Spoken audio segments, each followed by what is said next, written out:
I was reborn back to the northeastern countryside in 1968. The moment I opened my eyes, I heard my vicious grandmother forcing my brother to his death. A blind bear at the forest farm has already mauled 3 people to death this year. What's there to dawdle about overgoing hunting? In my previous life, when my brother went this time, he was carried back with the entire right half of his body gone. I shoved open the wooden door in one motion. This family must split up today? Grandmother stared at me like I was an idiot. Split up the family? 20 gene of cornmeal. Get out and starve to death. I picked up my little sister, grabbed the grain, and turned around. What she didn't know was that as a soldier king from the future, how could I let anyone starve to death? When I opened my eyes, it felt like my head was about to split apart. In the dim adobe house, ears of corn and dried chili peppers hung from the smoke-blackened beams. The edge of the Kong beneath me was hard and icy cold, yet so familiar that it made my heart tremble. I came back. Outside the main room, Grandma's shrill curses stabbed painfully at my eardrums. "You child, what's so hard about going up the mountain to hunt?" "Grandma, there's a blind bear at the forest farm. It's already bitten 3 people to death this year." It was Big Brother's voice, suppressing anger and carrying a note of pleading. My mind exploded with a bang, and memories from my previous life came flooding back like a tide. It was this very day that Big Brother was forced up the mountain, and when he was carried back, the right half of his body was gone, a bloody mess of flesh. That very day, Mom went insane, and half a year later she threw herself into the river, holding my little sister. I absolutely could not let any of this happen again. Forcing my weak body to hold up, I pushed open the wooden door. In the main room, my hunched grandmother was stomping and cursing. Big Brother, Lu Mingyuan, had been driven red in the face, clenching his fists only to loosen them again in helplessness. "Big Brother," I called out, and tears kept falling onto the threshold. Big Brother turned around, his eye sockets sunken, his face still smeared with plant ash. He quickly came over to support me. "Little brother, why are you up? It's cold outside, go back and lie down." I reached out and touched his face. It was warm, whole, and unharmed. I couldn't hold back any longer and threw my arms around him, my tears soaking into his neck. Big Brother froze for a moment, then patted my back. "If you're wiping tears, don't wipe them on me. I've only got this one set of clothes." I took a deep breath and turned to stare at Grandma Zhouing Lan. My voice not loud, but firm and decisive. "Come on, let's settle this today. Who exactly has been eating and drinking for free?" The old woman reacted like someone had stepped on her tail, baring her teeth as she shrieked. "You lot, of course. One grown, one dragging around 3 burdens. If it weren't for my kind heart, you'd have starved to death long ago." I sneered. "Wasn't it because of my dad's 500 yuan funeral compensation and grain that you shamelessly begged us to live together?" Her face went pale, then turned livid. Pointing at my nose, she cursed. "You little bastard, get the hell out. The Liu family has no unfilial descendant like you." Big Brother panicked and grabbed me. "Little brother, don't be impulsive. We're all family." "Family?" My sharp brows shot up. Has she ever treated us like family? How could Big Brother not understand? But for the sake of staying alive, he could only bow his head. "Grandma, let's not split up the family, all right? I'll go hunting." "No," I warned. In my previous life, this was exactly how he was forced to go. This time, not even the king of heaven himself will make him go. I fixed my eyes on Zhouing Lan and said word by word, "Split the family. If we don't split today, I'm the grandson." Zhouing Lan froze for a moment, then suddenly burst out laughing. Clutching her stomach, she said viciously, "Fine, you said it. Whoever doesn't split is a bastard." Big Brother's face was full of worry. I grabbed his shoulders. "Brother, trust me this once. My classmate's dad is a mountain keeper and has a gun. I can borrow it. There's no problem hunting some small game. Your body still hasn't recovered. Don't worry, just wait to eat meat." I bent down and picked up little sister Yaya, who had hidden by the doorway at some point. She wore 2 little braids and pulled a corn cake from her pocket and stuffed it into my hand. "Second brother, you haven't eaten for days. Your tummy must be hungry, right?" My heart warmed, and I rubbed her soft hair. Tilting her head, Yaya asked, "Second brother, are you really going hunting?" "Yeah, from now on I'll let you eat meat every day." I flicked her nose. "But the grown-ups say hunting is dangerous. Yaya can go without meat too." I held the corn cake in my mouth, dug out a box of matches, a length of hemp rope, and a pickaxe, then flashed her a grin. "Just wait. Your second brother will knock down a blind bear with one swing of the pickaxe." Yaya pouted. "Second brother, you're bragging." Laughing loudly, I walked out of the yard. The sun was climbing higher, and the wind of the cold dew season in the northeast made people feel invigorated. Hardly anyone dared take the gravel road at the west end of the village leading to Forest District number 42. Everyone said there were lots of wild boars and wolves there. But I walked as if I were out for a stroll, even humming an old song. After about a quarter of an hour, a deserted mountain god temple appeared amid withered grass and tangled scrub. The elders all said it's better to sleep by a lone grave than enter an abandoned temple, but I refused to believe in such taboos and went in carrying the pickaxe. I bowed to the mountain god, then swung the pickaxe and dug hard at the ground in front of the altar. After several strikes, a rectangular wooden box was exposed. I lifted it open, and inside it was wrapped tightly in plastic film. A brand new Type 56 semi-automatic rifle, a triangular military bayonet, 200 rounds of ammunition, and a military dagger. So this was the buried gun stash of the vicious bandit I'd heard about in my previous life. Thanks, buddy. With a click, the bayonet locked onto the rifle. I loaded 10 rounds into the magazine, strapped the dagger to my calf, straightened my back, and my whole presence changed at once. The forest rarely saw sunlight year-round, and it was bitterly cold. I had just recovered from a serious illness and had eaten only one corn cake, so I soon felt my strength wasn't enough. I drew the dagger and sliced open the bark of a white birch, peeling off the tender white inner bark beneath it, chewing it until it crunched, tasting threads of sweetness, nature's own little sugar cane. After replenishing my strength, I kept going deeper in. For more than an hour, I saw only a few wild rabbits and birds, not worth wasting bullets on. Just as I was thinking that, my ears suddenly pricked up. There came the flapping and shrieking of a pheasant in the distance. If a pheasant takes flight, there's bound to be something there. Holding the rifle, I quietly crept over, and sure enough, there was something by the pool. 2 grayish-green wolves, a male and a female. The she-wolf had a pheasant clamped in her mouth, and her belly was obviously swollen. She was pregnant. The male wolf was powerfully built and was vigilantly scanning the surroundings. When they saw me, both their eyes lit up. They probably took me for a hairless monkey delivered right to their door. The male wolf lowered its front legs, bared fangs an inch long, and let out a low growl from its throat. The she-wolf silently circled to my side, preparing to attack from both front and rear. An ordinary person would have been scared stiff by now, but I tightened my grip on the rifle, my heart as calm as still water. The male wolf struck first, turning into a gray blur as it lunged straight for my throat, its foul stench hitting my face. At the same time, the she-wolf also bit toward my lower back. I sidestepped to dodge the frontal pounce, then drove from my waist and abdomen in a standard thrusting motion. The bayonet plunged precisely into the male wolf's belly, and using the momentum of its own leap. With a rip, I disemboweled it. It crashed to the ground 5 meters ahead, intestines spilling everywhere. After twitching a few times, it stopped moving. The she-wolf shuddered in fright, tucked her tail, and turned to flee. I didn't chase it. By the rules of mountain hunting, you don't kill pregnant female beasts. This male wolf weighed a full 70 gene. After skinning and bleeding it, there would be at least 35 gene of clean meat. I tied up the wolf pelt with vines and sank the meat together with the pheasant into the pool for low-temperature storage. It would keep for half a month without spoiling. After dealing with the innards, I looked up at the sky. The sun was already tilting west. I couldn't just swagger into the village like this. Both the gun and the offal would be trouble. I chopped a big bundle of dead branches, stuffed the gun and the offal into the firewood bundle, and tied it tight with vines. Carried on my shoulder, I just looked like a poor kid who'd gone into the mountains to gather firewood.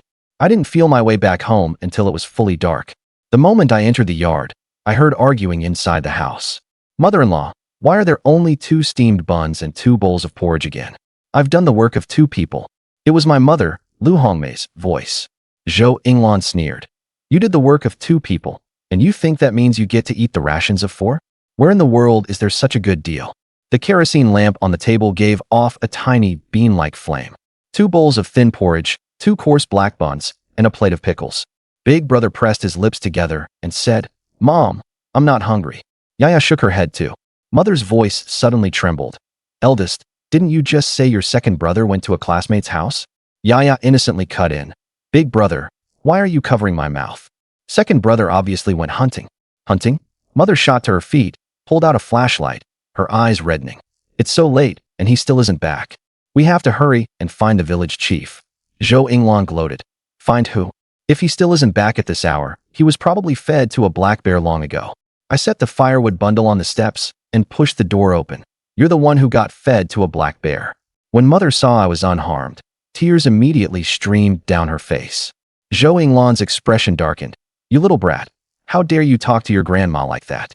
Useless with words, useless at hunting, just wasting food." I laughed. "Stop pretending. You wish I were dead, don't you? Same as before. Split the family now, and stop leeching off us.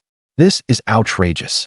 Zhou Yinglan flew into a rage, kicked the door open, and headed for second uncle's house. "If I don't split you off today, I'll take your surname." Mother grabbed me, crying, "Second, there's no working man in our family. How will we live if we split off?" But big brother suddenly spoke up. "Mom, my brother and I can earn 5 work points a day too. We won't starve to death. Better than being forced to feed a black bear." Mother opened her mouth, but in the end said nothing more. Holding little sister's hand and supported by the 2 of us brothers, she followed along.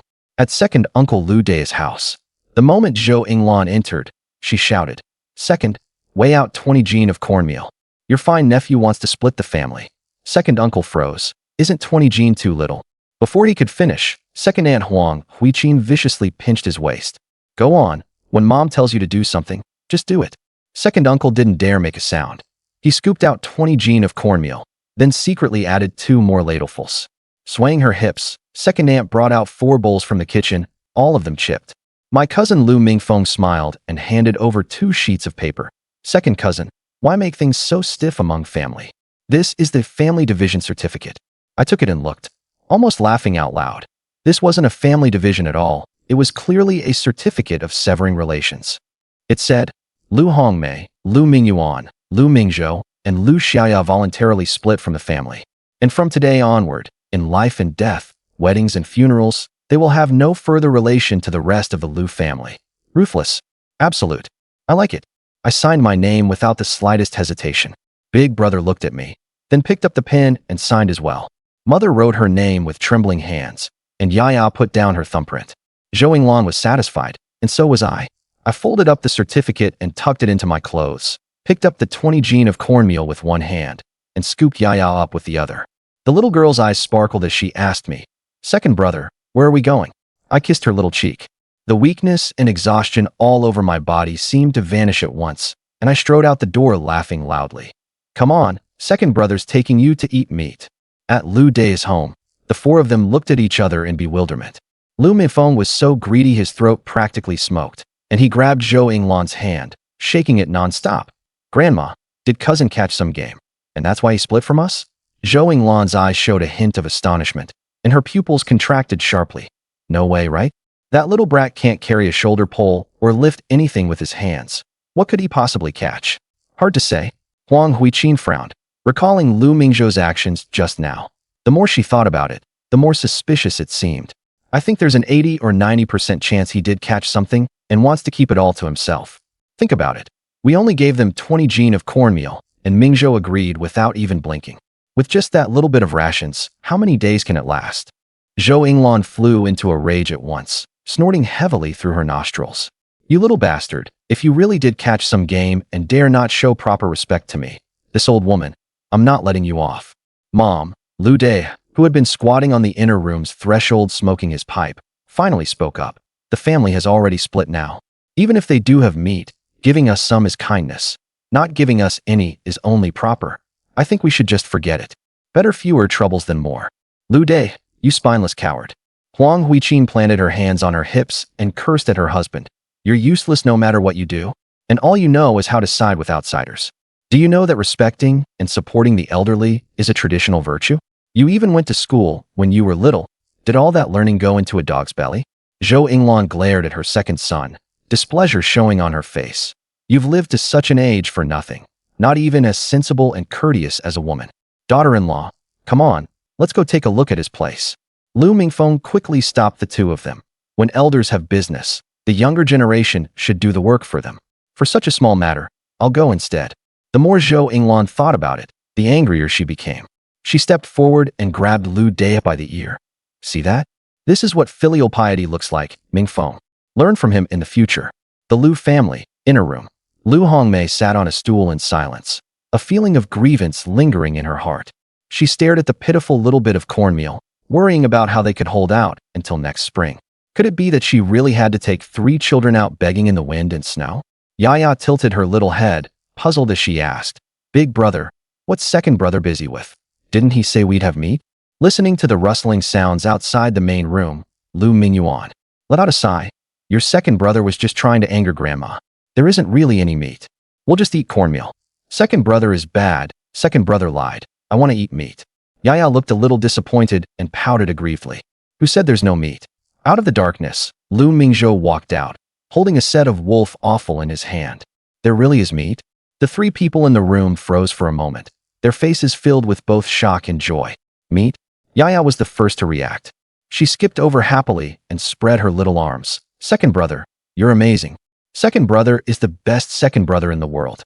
Lu Mingzhou deliberately put on a stern face. "Who was it that said second brother was bad just now?"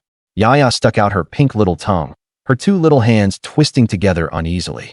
She tilted her head, a sweet smile appearing on her face, and said ingratiatingly, "Second brother, Yaya was just joking with you. Yaya likes second brother the most." After saying that, she stood on tiptoe and kissed Lu Mingzhou on the cheek. Ha ha. Lu Mingzhou was in a great mood. With such a little bundle of joy, how could he not like her? "Come on, second brother will cook some meat for you." Lu Hongmei rubbed her eyes and said in disbelief, "Eldest, hurry and pinch me. I'm not dreaming, am I? Mom, I think it's real."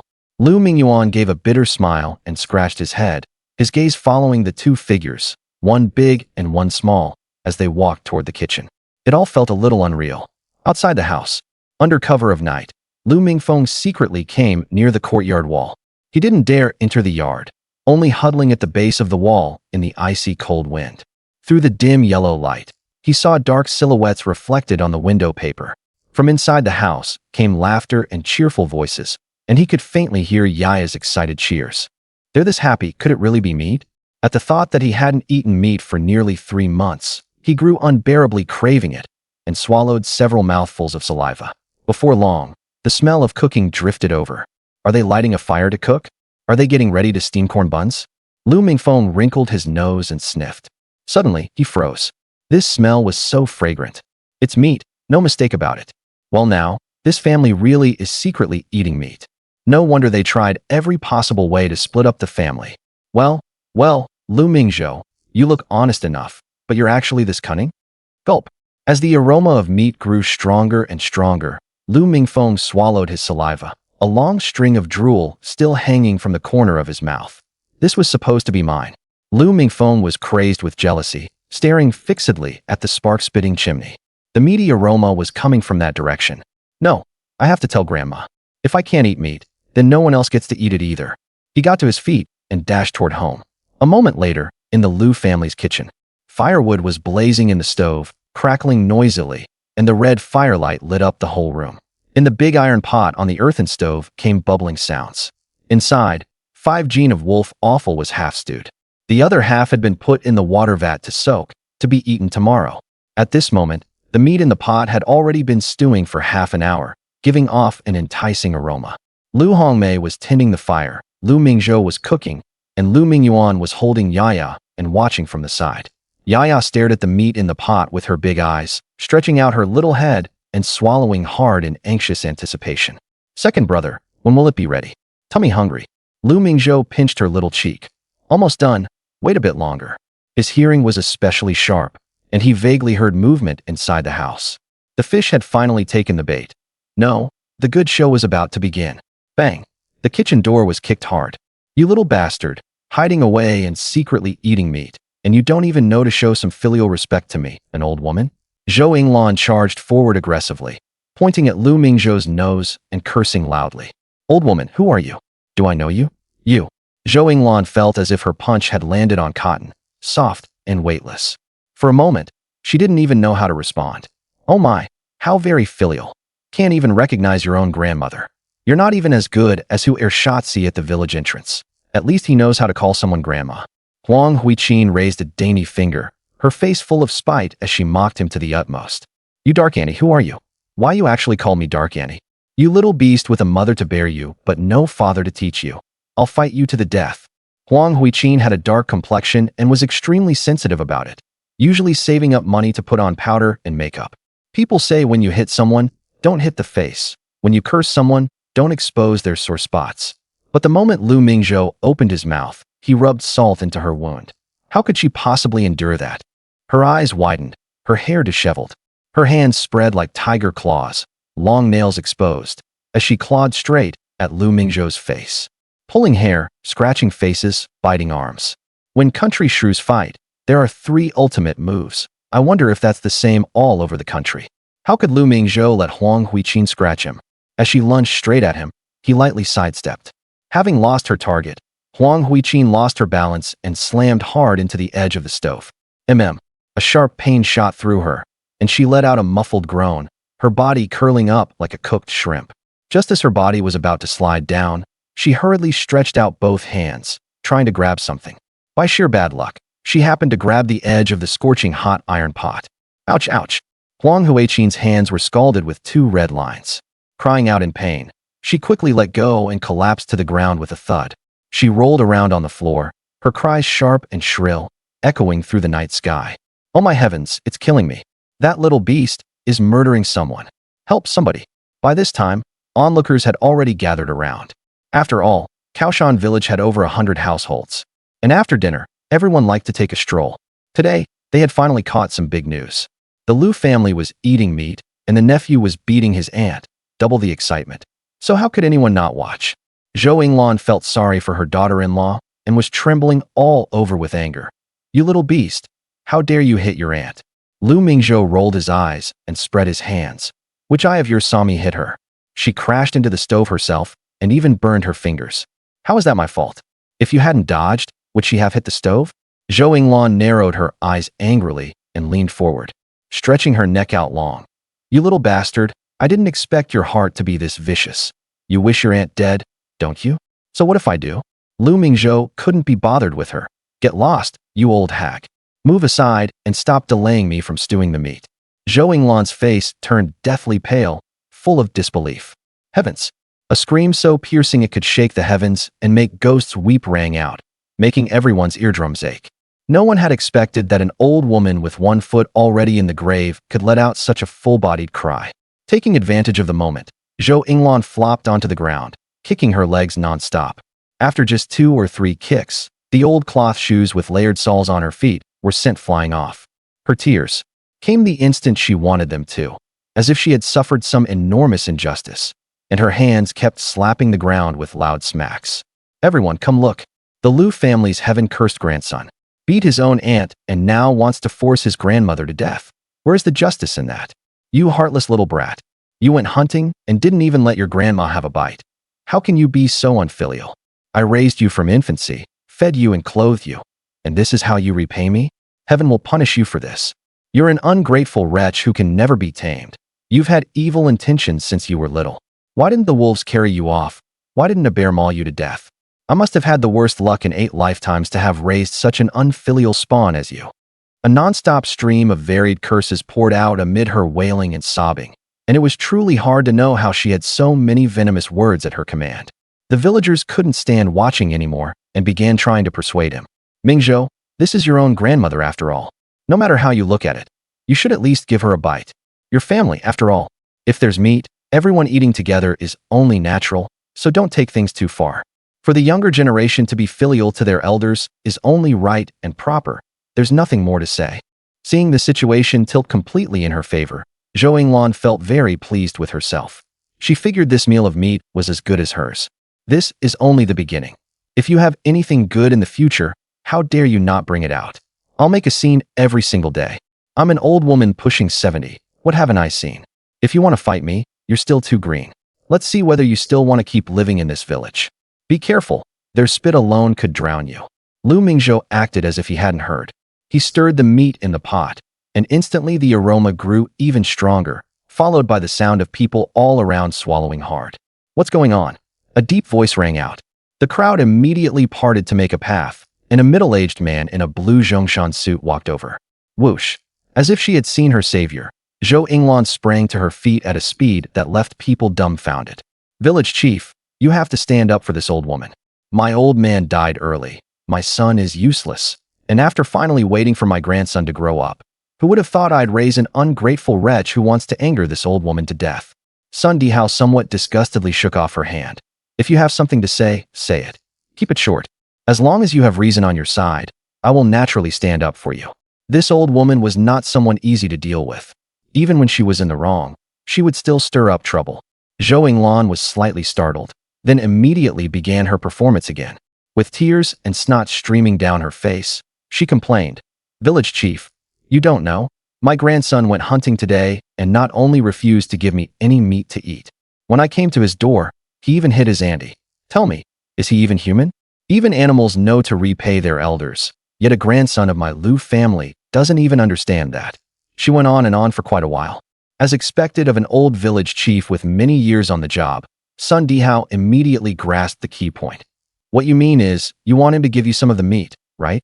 Zhou Yinglan nodded desperately. "Right? And he should also be held responsible for hitting his ante. At the very least, he has to apologize. He was in the wrong first, so all this meat should belong to me." Hiss! Everyone sucked in a breath of cold air. This old woman really was ruthless. She actually wanted to take the whole pot. Sun Dihao looked at Lu Mingzhou, a trace of surprise showing in his eyes. In his impression, this child was simple, honest, and polite. How could he do something so outrageous today? Sun Dihao looked at Lu Mingzhou, feeling somewhat displeased. After all, filial piety comes first among all virtues. Once an elder labels you as unfilial, in the future in the village, people will inevitably point fingers at you, and no one will think highly of you. This child will probably have a hard time finding a wife in the future. What happened today is a stain for life. The work still had to be done, so he cleared his throat. "Mingzhou, why did you do this?" "Because our family has split up." Lu Mingzhou's answer was very brief. Zhou Yinglan's face was full of venom as she shouted at him. "Does splitting up the family mean you don't have to honor your grandmother anymore? After splitting up, are you no longer a grandson of my Lu family? If you do this, heaven will strike you down." The villagers who didn't know the truth also chimed in. "It's just a family split, not as if you've stopped being surnamed Lu." "Exactly. No matter how the family splits, the blood of the old Lu family still runs in your veins. Even after splitting up, you still have to be filial to your elders. How can there be any logic in splitting up and then refusing to acknowledge your own grandmother?" Sun Dihao's expression turned stern. "Tongzhou, that doesn't hold water.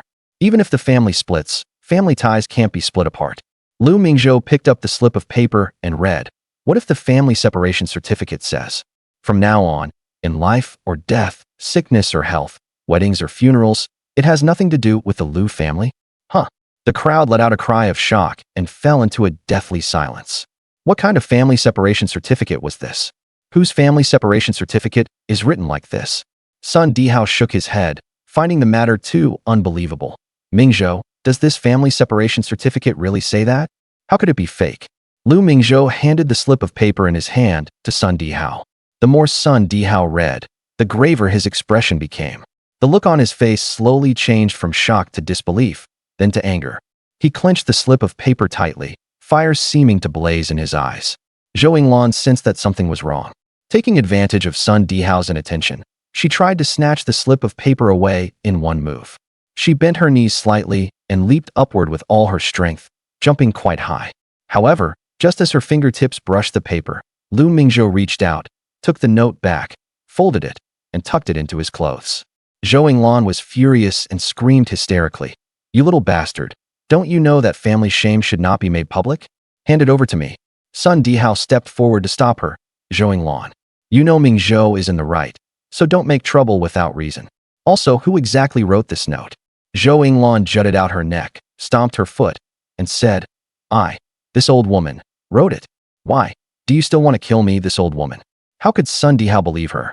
He looked at Lu Mingfeng in the crowd and asked with a dark face, "Mingfeng, tell the truth, did you write it?"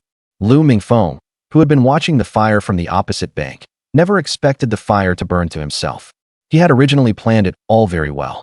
If Grandma won the fight, he would get meat to eat. If Grandma lost, Lu Mingzhou would be labeled unfilial and be looked down on by the whole village. By then, he wouldn't even be able to find a wife. So why wouldn't he be happy to see it happen?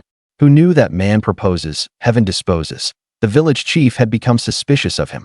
He squeezed out of the crowd and tried to back away. "Stop right there!" Sun Dihao shouted angrily. "Lu Mingfeng, if you dare leave now, don't even think about your university recommendation. I'll be the first to oppose it." Now that the college entrance examination had been suspended, The only way to go to university was to be recommended by the village, approved by the commune, stamped by the county, and submitted by the district committee. Only after passing layer upon layer of hurdles would it be possible. Lu Mingfeng had always been obsessed with going to university and had already submitted 2 applications to the village. Although he had been rejected twice, he refused to give up and still wanted to keep applying. With a single sentence, Sun Dihao seized his lifeline. It was as if the sky had fallen. It has nothing to do with me. Lu Mingfeng turned pale and argued loudly. Village chief, this was my grandma's idea. I was only carrying out her orders.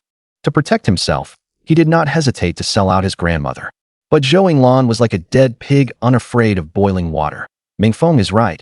It was exactly my idea. Whatever the reason, I, this old woman, will bear it all myself. Sun Dihao said loudly. What happened today is already very clear. Zhou Yinglan not only split the family, but also wrote proof severing relations. The evidence is conclusive, and it cannot be denied. Everyone disperse. Mingzhou did nothing wrong. Zhou Yinglan was so angry she was about to explode, never expecting to lift a rock only to drop it on her own foot. Oh, heavens above. She took the opportunity to collapse onto the ground and started wailing again. You bunch of beasts, all of you ganging up to bully me, a widowed old woman. I'm going to the commune to report you.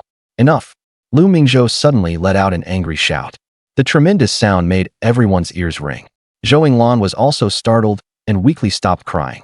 Lu Mingzhou stepped forward and cupped his hands toward everyone. Fellow elders and villagers, I, Lu Mingzhou, am not an unreasonable person. Before this, we hadn't split the family, so I didn't say anything publicly. Now that the family has split, I'll speak of Zhou Yinglan's 3 major offenses. First, she goes around telling everyone that she is kind-hearted and gave my family of 4 food to eat. In fact, last year, she took my father's 500 yuan burial allowance and all of my family's grain, saying she wanted us to share meals with them and guaranteeing that our family would eat well and dress well. In less than half a year, she was only giving rations for 2 people, and our family was left barely scraping by. Second, in the entire Lu family, aside from my second uncle, no one worked in the fields. My mother earns 8 work points a day, and my elder brother and I each earn 5 work points. So who exactly is supporting whom? My mother also has to cook for the whole family, and if anything is even slightly not to someone's liking, Zhou Yinglan either hit or cursed my mom. Who could stand living like that? Third, today she forced my brother to go hunting in the mountains. My brother has neither a dog nor a gun, so how is he supposed to hunt? Who doesn't know there are wolves, wild boars, and black bears in the mountains? Which one of them is easy to deal with? As soon as I went up the mountain today, I ran into 2 wolves. If they hadn't both been injured, would I have made it back alive? When we divided the family today, she only gave us 20 jin of cornmeal and 4 bowls so broken even dogs would disdain them. And she even forced my family to sign the family separation certificate. Everyone, tell me, how does she have the nerve to come asking for meat? These words completely overturned everyone's worldview. This was just too much information to take in. This vicious old woman kept going on all day about how kind-hearted she was. So this is what she meant by kind-hearted. Forcing her own eldest grandson to go hunting. How can there be such a vicious person in this world? I'd say she doesn't deserve to be called human. She even took her own son's funeral expenses. And Mingzhou not asking you to return it. That's what real kindness is. Zhou Yinglan got up in a dejected state and saw that her daughter-in-law Huang Huiqin was still lying on the ground. Anger surged through her, and she kicked her. Huang Huiqin asked in confusion, "Mother-in-law, why did you kick me?" "Go home." Embarrassed at having lost face, Zhou Yinglan said viciously, "Aren't you cold lying on the ground? We'll talk when we get back." She dragged Huang Huiqin along, head lowered and back hunched, and squeezed dejectedly out of the crowd like 2 stray dogs. Ha! A burst of laughter erupted from the crowd, making their hurried little steps as they ran out of the courtyard seem even more panicked. Sun Dihao solemnly announced, "What happened today wasn't Mingzhou's fault. Zhou Yinglan was the one who went too far. Everyone disperse." He straightened his collar, cleared his throat, and took the lead in leaving the Lu family home. The crowd dispersed, and the Lu family courtyard fell quiet again. The wolf meat had long since become tender and soft. Faced with a big basin of meat, Lu Mingyuan and Yaya ate like starving wolves. Hoo. Yaya ate too fast and burned her tongue, panting with her mouth open. But she still couldn't bear to spit out the meat in her mouth. "Slow down, there's plenty more. No one's going to snatch it from you." Lu Mingzhou felt a little heartbroken and patted his younger sister's back to help her catch her breath. When his gaze shifted to his mother, he was startled. "Mom, why are you crying? Eat the meat." Lu Hongmei clutched her chest, feeling unable to swallow. "Second son, this is wolf meat. And you even ran into 2 wolves?" Not wanting her to worry, Lu Mingzhou started joking around. "Mom, you really believe that? If I didn't make it sound a little worse, Grandma would have snatched all the meat away. Then what would we have eaten?" Lu Hongmei's heart tightened, and she felt like she could hardly breathe. "But this is still wolf meat. How did you kill it?" Lu Mingzhou put a big piece of meat into her bowl. "Mom, don't worry. I borrowed a gun from my classmate's dad and used it to shoot it." The speaker had no such intention, but the listener took it to heart. No one noticed that outside the window, a figure was silently crouching there. The next day, Lu Mingzhou got up early, preparing to go into the mountains to retrieve some wolf meat. Suddenly, he saw his third uncle, Lu Dahai, approaching with 3 police officers. His heart skipped a beat, and he knew things were bad. He'd been careless. Just as he was about to turn and head back, he heard Lu Dahai shout, "Officer, it's him. He's illegally hiding a firearm. Grab him." Lu Mingzhou broke out in a cold sweat. He bitterly cursed his own carelessness.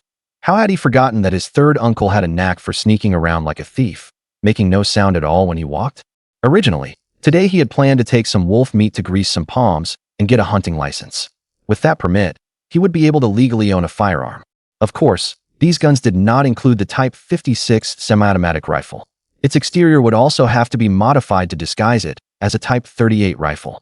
Unfortunately, one wrong move ruined the whole game. Before the plan could be carried out, he was reported, and he might even end up behind bars. In those days, there was no gun ban, and illegally possessing firearms was not considered very serious. Usually the guns were confiscated and the offender was criticized and educated. But that referred to ordinary firearms. If someone illegally possessed this kind of new standard-issue military weapon, they could very well get 3 years in prison. 3 years. By then, the whole family would probably have starved to death, right? With his skills, escaping would be a piece of cake. Even if he were caught and locked up, he could break out of prison at any time. But what would be the point? If he escaped, his whole family would be finished too. It would still end in death. The more he thought about it, the more he felt things were going terribly wrong. "Damn you, Lu Dahai, you're really trying to drive me into a dead end." Lu Dahai walked over with a sly grin all over his face. "SS second nephew didn't expect this, did you? Why you illegally hid GG guns. Why your third uncle and me is putting righteousness before family." He had stuttered since childhood and spoke with difficulty, so people called him Hai the Stutterer. Lu Mingzhou cursed inwardly, but his expression did not change. Hid guns? What guns? Where would any guns come from? Stop PP pretending with me," Lu Dahai said, rolling his eyes. I heard it all last night." "Oh, then you heard wrong. I picked up the meat from someone else's trap and just bragged a little." What is bragging against the law? When it came to sneaking around and petty thievery, Lu Mingzhou was no match for his third uncle. But when it came to arguing, even 3 Lu Dahais tied together would not be his opponent. The officer in charge walked over and gave a salute. "Comrade Lu Mingzhou, I am Zhao Guangxing, Deputy Director of the Police Station of Sherbali Commune. We received a report from the people that you are illegally possessing firearms, and we have come specifically to verify the situation. Please cooperate." Unfortunately, in less than 10 minutes, 2 officers came out carrying the Type 56 semi-automatic rifle. The older of the 2 reported, "Chief Zhao, we found the gun. It was under the bed in the inner room." Click. Lu Mingzhou felt a chill on his wrists, and there was suddenly a pair of shiny silver bracelets on them. "Comrade Lu Mingzhou, you are suspected of illegally possessing firearms. Come with us." Lu Dahai looked smug all over his face. That'll teach why you to be so stubborn." Lu Hongmei rushed out of the house, her face deathly pale, trembling all over as she pleaded, "Officer, there must be some misunderstanding here. My son had just picked it up and was getting ready to turn it over to the authorities." Zhao Guangxing frowned. "Whether that's true or not, we'll have people verify it first. What anyone says doesn't count." Lu Mingzhou, however, was very calm. "Mom, go back. I'll be back very soon." How could Lu Hongmei possibly believe that? She still wanted to step forward and argue, but Lu Minglafar pulled her back and held her fast. "Mom, now that things have come to this, we can only leave it to the second brother's fate. What you're doing is obstructing law enforcement, and you'll get yourself locked up too." Yaya came running out, rubbing her eyes. Just in time to see her second brother being taken away. She burst into tears and chased after him on her little legs. But how could she possibly catch up? The dark green sidecar motorcycle wobbled forward, letting out bursts of engine roar and leaving a trail of black smoke behind. Seeing Lu Mingzhou being taken away, Zhou Yinglan felt extremely pleased. That scourge has finally been taken away. Third brother really knows how to get things done. Huang Huiqin had both hands wrapped in bandages. Enduring the pain, she bared her teeth and said, "That little beast ought to be shot." A trace of venom flashed in Lu Mingfeng's eyes, and the smile at the corner of his mouth could not be suppressed. I asked around. "He won't be shot. At most he'll get 3 years, but by the time he gets out, he'll probably be a wreck anyway." 20 minutes later, the motorcycle stopped in an open area. Beside it was another vehicle, a canvas-top Jeep, namely a Jeep 212. Ahead stood a Haiqing-style house built during the Guangxu period. It was a Sihiyuan layout, the typical one main hall, 2 side wings, and 1 screen wall. The outer walls were made of gray bricks, plastered on the outside with lime, and at the entrance stood a pair of stone lions half the height of a person. The entrance was a round, stone-arched gate, with a metal plaque hanging on it, Shirley Commune Police Station. "Get out." The older policeman pulled Lu Mingzhou down from the sidecar. In the west wing, there was a small room that served as the interrogation room. The lighting inside was not very good, and on the white wall were written 8 large characters. Leniency for those who confess, severity for those who resist. In those days, although the police station had electric lights, there was only small-scale hydropower from 7 to 10 p.m. When handling cases during the day, they could only keep the door open. Otherwise, they couldn't even see to write the records. Privacy? Confidentiality of the case? None of that existed. Whatever was said in the interrogation room could be heard clearly all around. The older policeman was responsible for questioning, and the younger one for taking notes. Name? Lu Mingzhou. Age? 16 years old. Date of birth? October 26, 1952. At this moment, inside the station chief's office in the main hall, a girl with delicate features and a cool expression stood up. Her jet black hair was braided into a single plait. She wore a green military-style jacket on top and light blue trousers below, and a pair of army running shoes. "Uncle-in-law, then I'll take my leave first." Her voice was crisp, carrying a faint sense of distance. "Please trouble yourself to pay more attention to the matter of the bear gallbladder." Feng Yuanzheng also hurriedly stood up. "Qingwei," saying that is too formal. "I will do my best with this matter. Also, help me send my regards to your father when you go back." "All right." Shen Qingwei did not waste words. She lifted her leg and walked toward the door, the loose hair on her forehead fluttering gently, like a pale chrysanthemum in the wind. "I'll see you out." Feng Yuanzheng followed behind her and walked her to the door. Suddenly, she stopped in her tracks and listened intently. A trace of a smile appeared on her icy face, and her eyes rippled with life, so beautiful it was breathtaking. Feng Yuanzheng was stunned. Hadn't this aloof flower on a lofty peak never smiled? Whoever she met, she always looked cold and distant. He looked in the direction of Shen Qingwei's gaze and saw a young man with delicate features, arguing his case. "I've said it several times, I found that gun. I'm just a student. I'm not in school now, so I just went up the mountain to do some hunting. That's not forbidden, is it? If it really won't do, I'll hand it over to the main office, all right?" She asked softly. "Uncle-in-law, is this a serious issue?" Feng Yuanzheng answered honestly.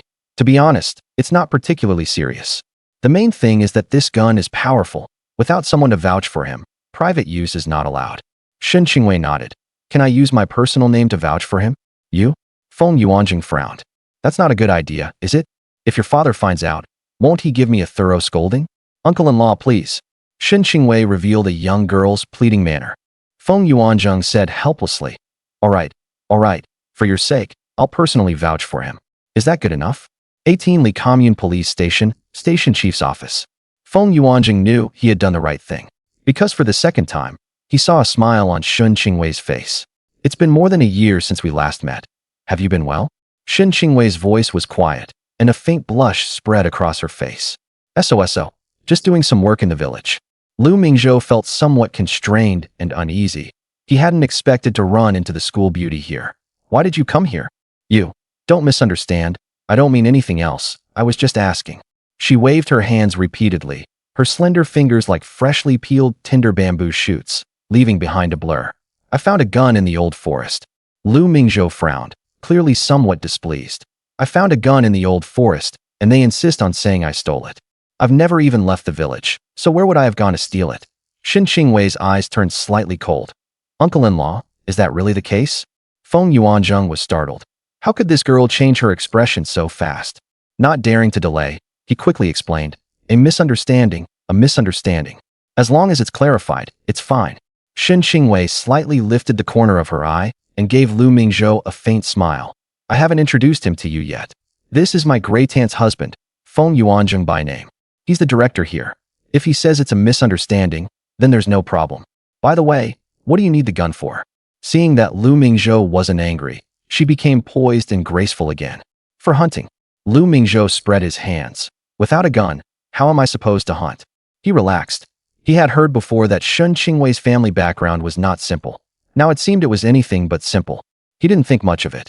She was the school beauty. After 2 years in the same class, they hadn't spoken more than a few sentences in total. Really?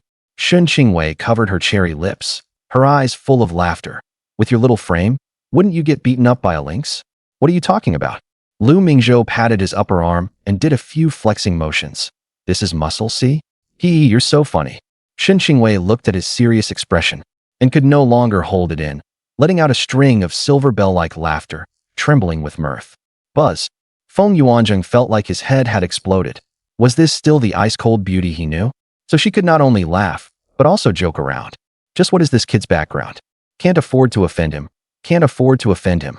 No matter what, he had to find a way to return the gun to him. But this kid really knows how to cause trouble. Doesn't he know this is a Type 56 semi-automatic rifle? Is that something an ordinary commune member like him can carry? Forget it. For Qingwei's sake, I'll grant you a stroke of fortune. He steeled himself. You two talk. I'll be right back. Inside the office, the atmosphere suddenly fell quiet, leaving only the two young people looking at each other. After a long while, Shen Qingwei lowered her head and asked softly, do you really know how to hunt? Even adding both his lifetimes together, Lu Mingzhou had no experience dealing with girls alone, and his old face reddened slightly. Why didn't you write to me? Her voice was very soft, almost like the buzz of a gnat. What? Lu Mingzhou felt his heart skip a beat and thought he had misheard. Write to you? What letter? Shen Qingwei stared at him in astonishment. Her hands tightly twisted the hem of her clothes, and tears of grievance fell out. I clearly asked Lu Mingfeng to deliver it to you, but I never received it. Lu Mingzhou got a huge headache and suddenly understood why Lu Mingfeng hated him. No way, right? He and the school beauty were completely innocent, not even people from the same world.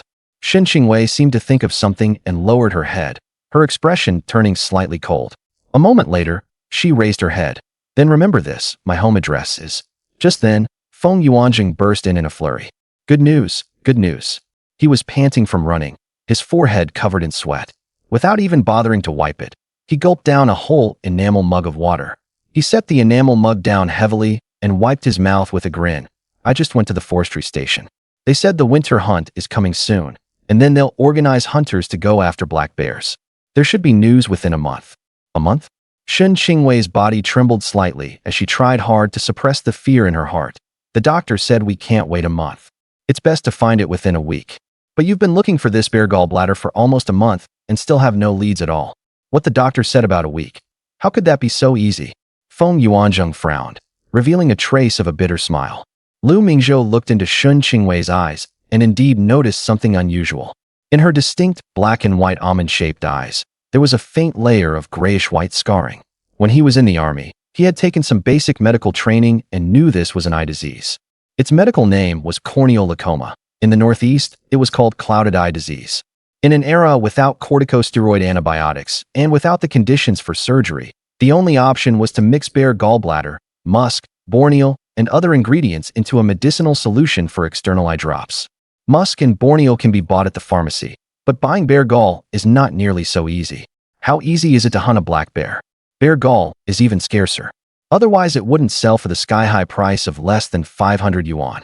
As for whether you can buy it, that depends entirely on luck. It's fine, I'll go hunt it for you. Lu Mingzhou made up his mind and blurted out. Silence. There was not a sound in the office. Both of them stared at him blankly, practically with the words, "Don't believe it," written on their foreheads. This was no joke. Feng Yuanzheng lightly tapped his thigh, his gaze somewhat grave. A month ago, I asked several old hunter families to go hunt for it, and so far they haven't even caught a glimpse of it. I appreciate your kindness, and I'm very happy. Tears shimmered in Shun Qingwei's eyes. Her lips pressed tightly together, and she clenched her fist hard before continuing. But don't go risk your life. I'll think of some other way. She covered her eyes, as if afraid Lu Mingzhou would see, and hurried outside. Her slightly choked voice came over. Uncle-in-law, I'm not feeling well. I'm heading back first. Feng Yuanzheng hurried after her. Qingwei, take care. I'll see you out. Lu Mingzhou was dumbfounded. Did I say something wrong? It didn't seem like it. So why did Shen Qingwei leave in tears? When Feng Yuanzheng came back, he had an extra item in his hand. It was that Type 56 semi-automatic. No matter how he thought about it, he couldn't understand how Shen Qingwei, who had always been proud and arrogant, could actually like this silly boy in front of her. Before getting in the car, she even specifically told him to take care of him. However, their statuses were far too different. If they wanted to be together, there was almost no hope at all. Forget it, with Qingwei pleading for him. This kid can count himself really lucky. He handed over the gun and said with a serious expression, "You can use this gun, but not against people. I vouch for you after all. If you dare do anything reckless, I'll be the first to haul you back. All right, there's nothing else here. You can go." Lu Mingzhou hadn't expected that he would be able to leave completely unscathed and even return the gun in perfect condition. The moment he walked out of the police station, he felt a sense of unreality. He walked very slowly. Along the way, people pointed at him and whispered, "Look, that hunting rifle on his back is so cool." Yeah, since when was there such a good-looking hunting rifle? I want to get one too. Give it a rest. I just got back from the army. That's the new Type 56 semi-automatic rifle. No way. How does he have a new model gun like that? Who knows? More than an hour later, at Lu Dai's house, Lu Dehai came out carrying a basin of water and happened to see Lu Mingzhou passing by the gate of the yard. Clang. His body stiffened, his hand loosened, and the enamel basin in his hand dropped to the ground and flipped over. The water inside splashed out and spread all over the ground, soaking his shoes and pant legs. Yet he was completely unaware of it, staring wide-eyed like a puppet, his mouth big enough to fit an egg. How did you come back? Lu Mingzhou said impatiently. Are you stupid, or what? Of course I walked back. Chapter 10, 99 and 81 sets. As soon as Lu Mingzhou walked into the yard, he heard his mother's low sobbing coming from inside the house. Boss, take all this cornmeal to the village chief's house and ask him to think of something. Mom, the village chief already said there's nothing he can do about this. He can't interfere in matters at the police station. Woo, my poor child, what are we going to do? Tap, tap, tap. The sound of footsteps came, startling Yaya, who was squatting in the main room crying. She rubbed her eyes, saw clearly who it was, and immediately sprang to her feet, jumping excitedly and shouting, "Mom, second brother is back. Your second brother is inside. He must have suffered terribly." What? Your second brother is back? Lu Hongmei struggled up from the stool and hurried outside. Wow. In the courtyard, Lu Hongmei saw her second son standing before her safe and sound, and she could no longer hold back, throwing her arms around him and bursting into tears. "Second son, it's good that you're back. Mom was so scared I'd never see you again." Lu Mingzhou's eyes grew moist. He wasn't stupid. He knew that if he hadn't run into Shen Qingwei today, he probably wouldn't have gotten away. Damn you, Lu Dehai, this matter can't just be let go. But what he said was to comfort his mother. "Mom, it's fine, haven't I come back?" Lu Mingyuan came over carrying Yaya, secretly wiped his eyes, and punched him lightly on the shoulder. "Second brother. Not bad. This gun looks pretty cool. Lunch." It was still wolf meat with cornmeal buns, and it tasted pretty good. Lu Mingzhou set down his rice bowl, slung the gun over his back, and headed out. "Mom, I'm full. I'm going to take a look around the woods." He had something weighing on his mind, and wished a black bear would appear right in front of him, so he could drop it with one shot. But black bears, also called badu, aren't that easy to find, especially in late autumn. This thing often comes down the mountain in summer to eat corn and potatoes, and it can wipe out a whole mow of crops. In autumn, though, it starts lying in its den and sleeping, only occasionally coming out to move around, so it's very hard to find any trace of it. In short, he made 2 rounds through the woods, and let alone not running into a batu, he didn't even see a single wildcat. So it turned out that killing that green pelt really had been beginner's luck. But if he really did run into a badu, with his skills, he truly wouldn't be afraid. But with only 7 days left in plain sight, and with the words already spoken, could he really find a black bear? To be honest, he wasn't confident. There really was plenty of game in the deep mountains and old forests. But this forest region stretched 600 li from east to west, and 1,000 li from north to south. Whether or not you could find prey depended entirely on luck. Obviously, he didn't have enough luck today. He wandered around until about 4 in the afternoon. Seeing that he wouldn't bag anything today, he returned to the edge of the pool and hauled up the wolf meat, wolf hide, and pheasants. He chopped down a miscellaneous tree to make a carrying pole, then cut off several bastard willow branches to use as rope, stringing up the wolf meat and the wolf head. He hoisted it onto his shoulder to test it, and it was quite steady. Bastard willow branches were extremely tough. Using just one casually, it could carry 60 or 70 gene without loosening at all. Carrying the load on his shoulders, he walked down the mountain, thinking all the way about whether he should go ask the old mountain hunters for advice on how to hunt black bears. Good marksmanship alone wouldn't do if he couldn't find any prey. Soon, he arrived near the mountain god temple. This was a large patch of wild grass, also called a grass offering pile. The withered yellow leaves rustled, and a tall figure was squatting there, busy with something. Lu Mingzhou looked carefully and thought, well now, isn't that Zhang Haizi, the grandson of 5th Master Zhang's family? He immediately got an idea and decided to strike up a closer acquaintance. From far away, he shouted loudly, "Brother Haizi, what are you doing?" He was asking a question he already knew the answer to. In this desolate wilderness, if not setting traps, what else could he be doing? So-called setting traps meant making snares. In those days, iron was an important resource, and there wasn't enough of it yet to use for making wild boar traps. The mountain hunters of the Northeast, aside from using guns, all knew how to set traps, and they were especially effective in autumn and winter. But once it came to Xianhua, that is, the start of spring when the snow melted, setting them was no longer allowed. That was the rule. Zhang Haizi stood up, a giant of a man at 1.9 meters tall, dark and sturdy, looking from a distance just like a black bear. He replied in a deep, booming voice, "Brother Mingzhou, you've come out hunting in the mountains too? Quite a harvest, huh? To bag a green pelt. I came out to take a look around and set a few traps." As he spoke, Lu Mingzhou had already approached carrying the load, glancing left and right. He asked, "Why didn't you bring your dog today?" Zhang Haizi scratched his head awkwardly. "Don't mention it. My grandpa makes fun of me, saying I rely entirely on the dog to hunt. Today I'm going to prove myself, set a few snares, and catch a few pheasants to show him." "How many are you setting?" Lu Mingzhou looked down at his feet, at the pile of sharpened forked branches and the large bundle of thick fishing line, and couldn't help voicing his doubt. "Hee, if I'm setting them, I might as well set more. Not that many, just a few dozen. What a talent." Lu Mingzhou decided to go watch the fun. He knew how to make traps, but those were used against enemies. As for setting snares to catch prey, honestly speaking, he really wasn't good at it. He walked over to Zhang Haizi, set his carrying pole on the ground, and humbly asked for advice. "Brother Haizi, people usually set snares in cornfields, so why did you choose this place?" "Hee, you don't understand this, do you?" Zhang Haizi pointed at the pile of worship grass in front of them. "My grandpa taught me that there are grass seeds under these worship grass piles. At this time of year, pheasants like to burrow into them, so it's the perfect time to set snares. I've heard old folks say that wolves have wolf paths, mice have mouse paths, and pheasants have pheasant paths. So how do you tell where a pheasant path is? That's simple. You just have to look carefully." Zhang Haizi squatted down and pointed in one direction. "See that? The flattened grass here is a pheasant path. Female pheasants walk with their heads raised, and their bellies hang low, so it's easy for them to wear out a path. If you set snares on this kind of path, it's easy to catch them." Lu Mingzhou looked in the direction he was pointing and immediately understood. In the pile of weeds, there was a path 2 fingers wide, stretching a full 300 meters. The grass in the middle was pressed down, and the grass on both sides tilted slightly. If you didn't look carefully, you simply couldn't tell. "Brother Haizi, it's getting dark soon. Let me help you." Lu Mingzhou volunteered eagerly. This was a good chance to practice. "Good." Zhang Haizi didn't stand on ceremony either.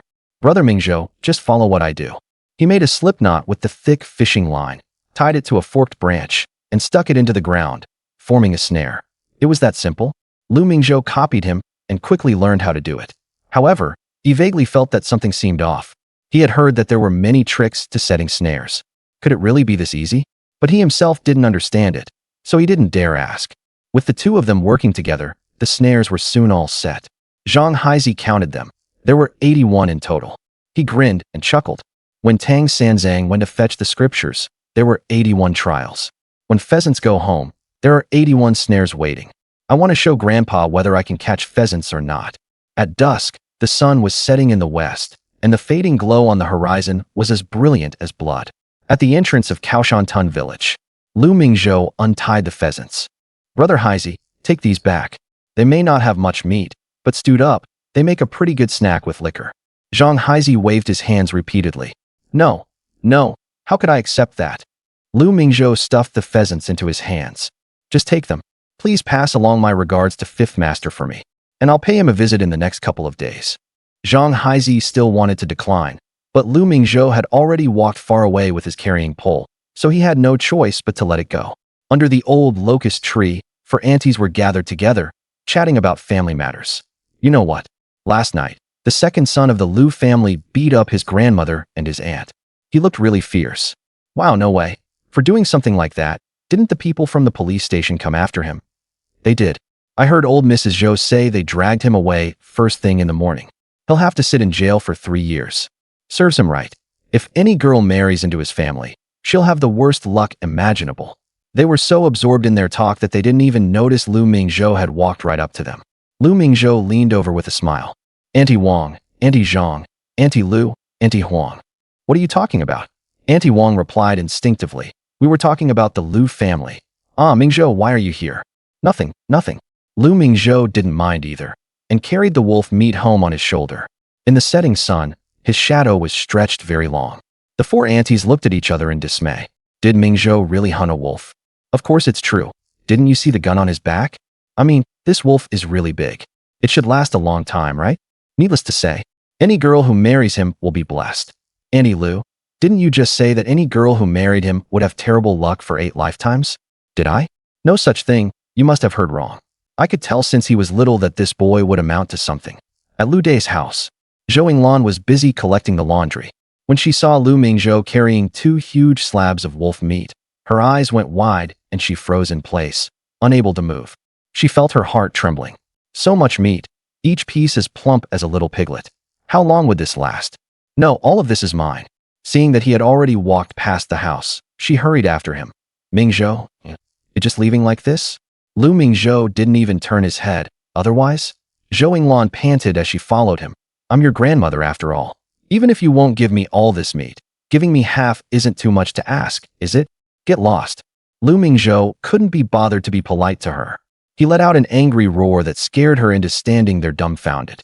A moment later, she plopped down on the ground, slapped her thighs, and wailed to the heavens. "Oh, heavens. Open your eyes and send down a bolt of lightning to strike this damned wretch dead. He won't even acknowledge his own grandmother." The Lu family. Dinner was braised wolf ribs, and the family of 4 ate until their mouths were slick with grease. Lu Hongmei asked tentatively, "Second son, this meat must weigh around 30 jin, right? How do you plan to divide it up?" Lu Mingzhou took a bite of cornbread and said leisurely, "Give the village chief 5 jin, and we'll eat the rest slowly. If we can't finish it, we'll make cured meat." Sigh. Lu Hongmei let out a sigh. "Second son, don't be too ruthless. I weighed that cornmeal, and it was 22 jin. Your second uncle has treated you pretty well. Then give him 2 jin of wolf meat to repay the favor, no more than that." "All right." Lu Hongmei nodded, looking somewhat relieved. "Then I'll take it over later." "No, I'll go." Lu Mingzhou was afraid that Lu Hongmei might speak too softly, making Zhou Yinglan think she had a chance and cling to them endlessly in the future. He decided to go in person. He cut off 2 jin of meat and carried it to his second uncle's house. Lu Day's house. From across the yard, Lu Mingzhou sharply heard Zhou Yinglan speaking. "That little bastard.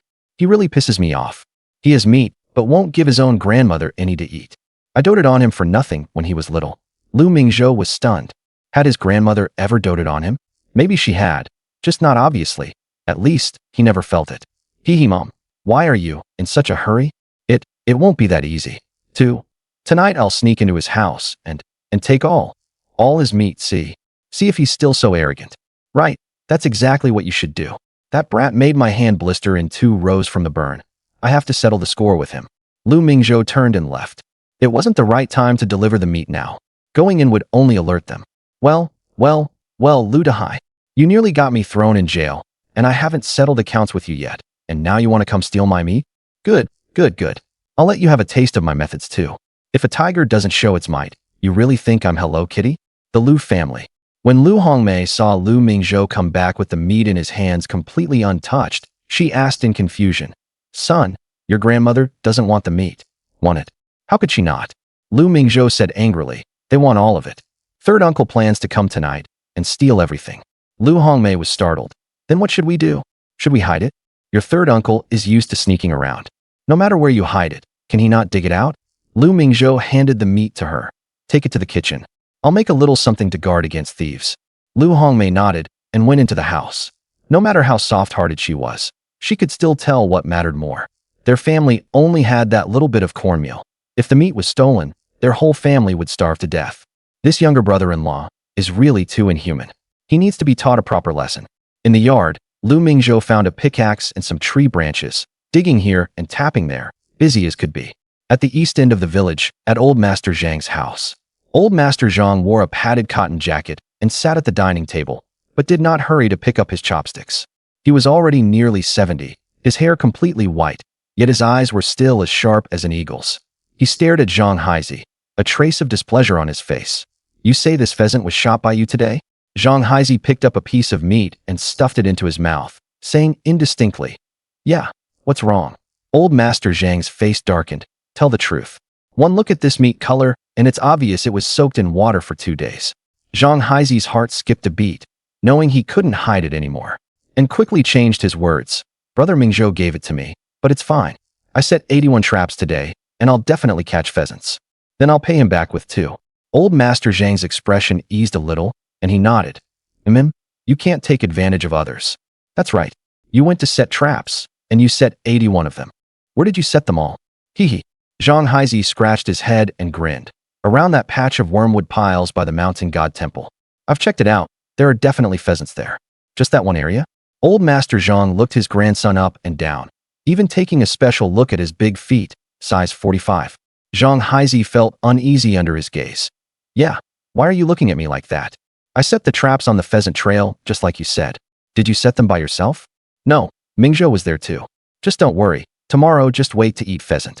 Old Master Zhang sighed, picked up a piece of meat, tossed it into his mouth, chewed a bit, and then said, Tomorrow, when you catch a pheasant, take a close look at its eyes. Zhang Haizi froze, and the piece of meat he had picked up fell back into the pot. Huh? You can even tell from this thing's eyes. You can. Old Master Zhang said leisurely. See whether it's blind, otherwise how would it fall for your trap? In the dead of night, all was silent. There wasn't a single light in Kaoshan village, only the cold wind howling. The road was covered with a thick layer of frost, freezing the dirt hard as stone. In this kind of weather, when people walk on the road, it makes creaking sounds. But when Lu Dahai walked on the road, he made no sound at all, like a cat in the darkness. Very soon, he arrived in front of the Lu family's yard. He did not hurry to make a move, but skillfully circled the earthen wall around the yard. After confirming there wasn't any movement, he bent his knees slightly, leaped upward with force, grabbed the top edge of the earthen wall with both hands, and swung himself up to sit astride the wall. He was already extremely practiced in these movements. How could a mere earthen wall stop Lu Dahai? Throughout the surrounding villages, his nickname Night Cat wasn't earned for nothing. He quietly felt his way to the courtyard gate and opened the latch. This was the escape route he had prepared. If anything went wrong, he would flee at once.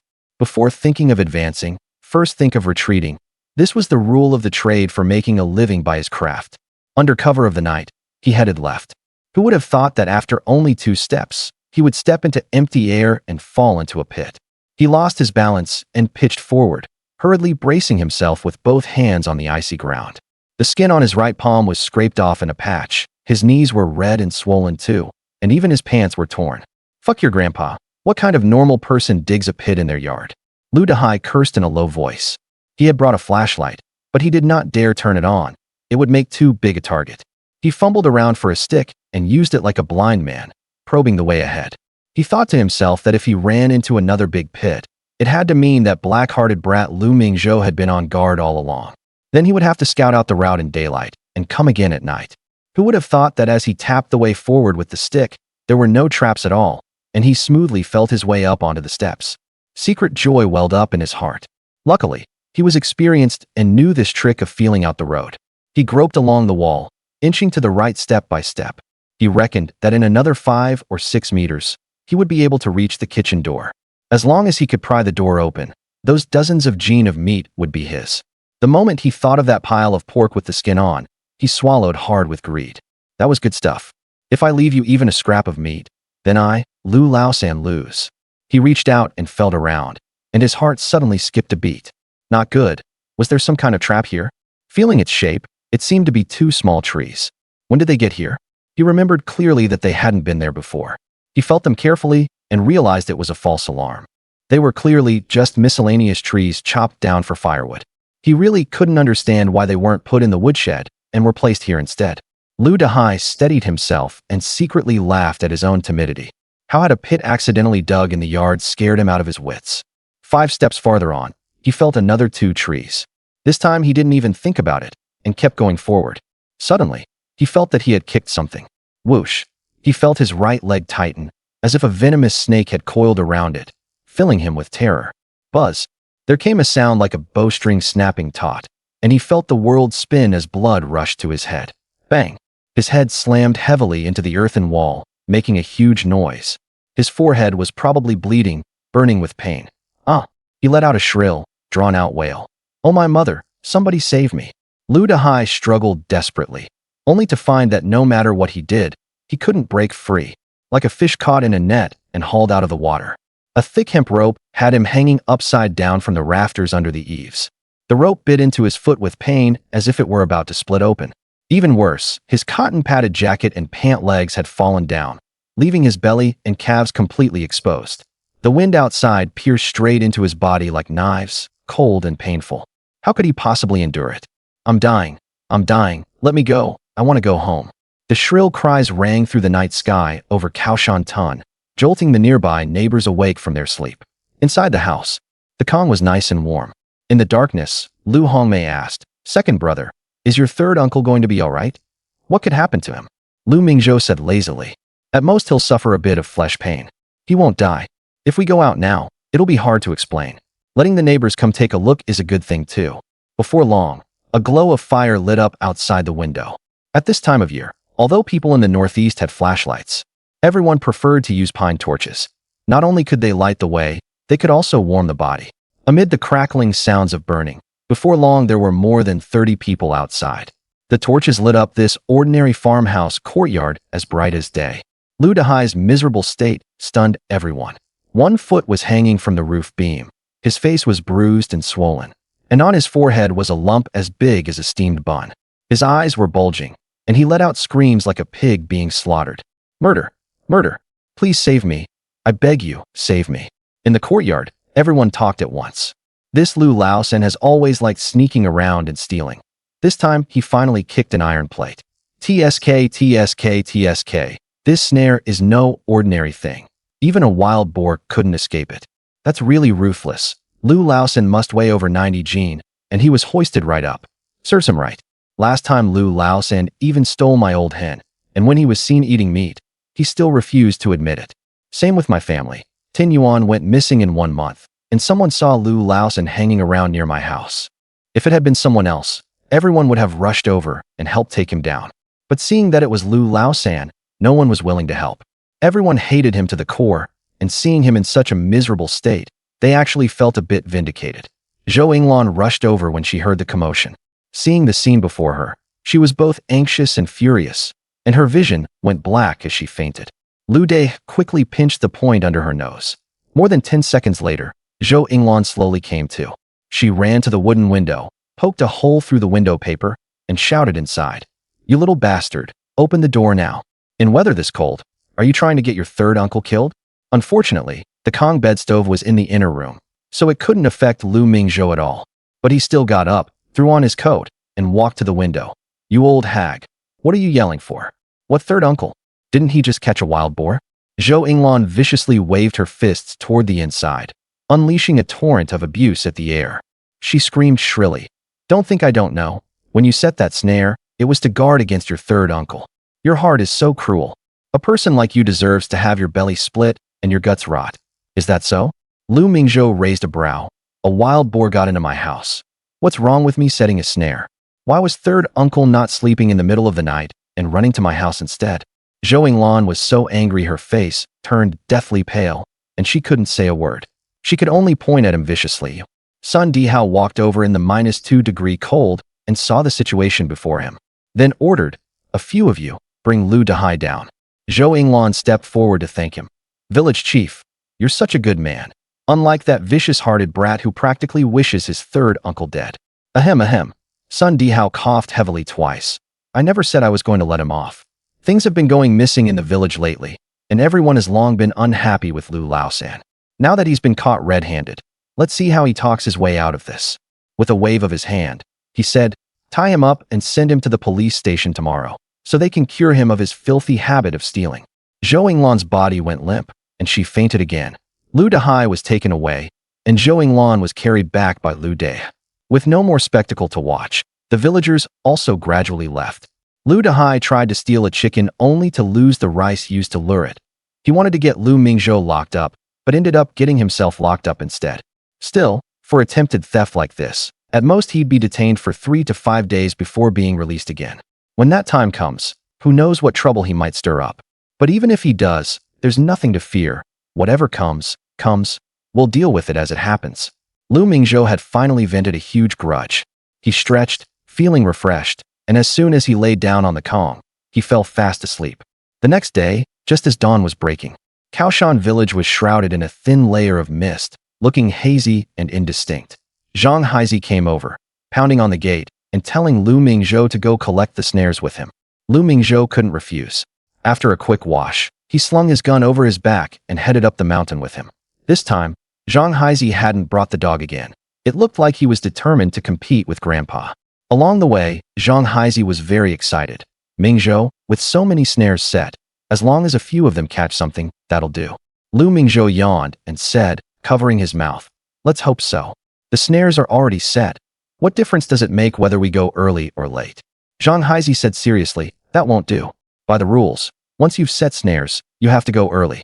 If you go too late and the yellow weasels or green wolves spot them, they won't leave anything for you." As they spoke, the two of them arrived at the grass pile where they had set the snares yesterday. Zhang Haizi was full of excitement.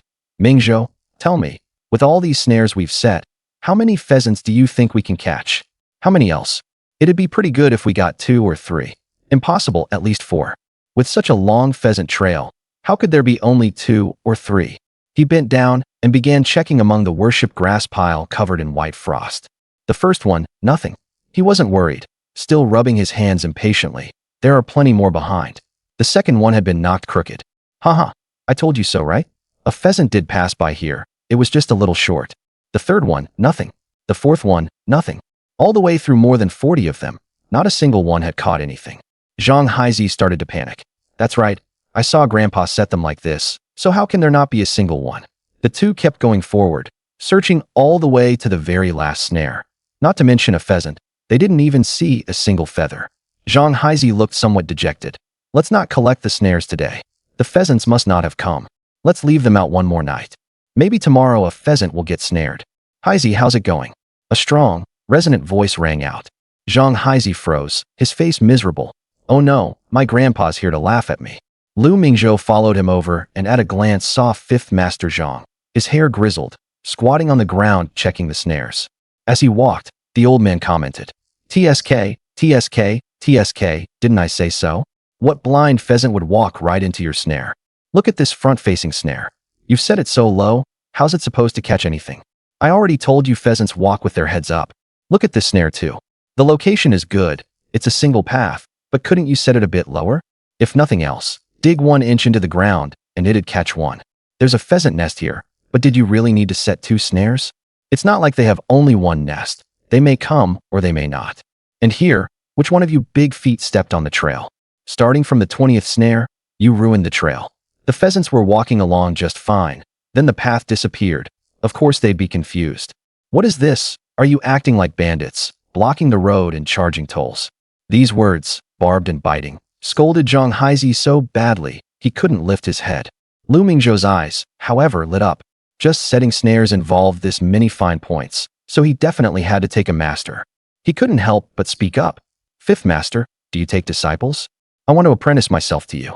Fifth Master Zhang stood up, his body giving a lurch, and stood unsteadily. It was said that 10 years ago, his right leg had been gored by a wild boar, and after it was set, It ended up 1 inch shorter than his left leg. When he walked, he swayed and limped. Although he wasn't slower than ordinary people, he gradually gave up mountain hunting, relying only on raising 2 hunting dogs to bring in some game and help support the family. It was also that year that Zhang Haizi's father was seriously injured, and not long after being carried back, he passed away. His mother also remarried, leaving only grandfather and grandson, dependent on each other for survival. Lu Mingzhou felt that fifth master Zhang's gaze was sharp as a torch. When the old man looked at him, it was like being stared at by a wild beast, as if he'd been seen through completely. Fortunately, he merely nodded. You lad do have a solid build. But whether you can be my disciple depends on whether the patriarch will grant you a living.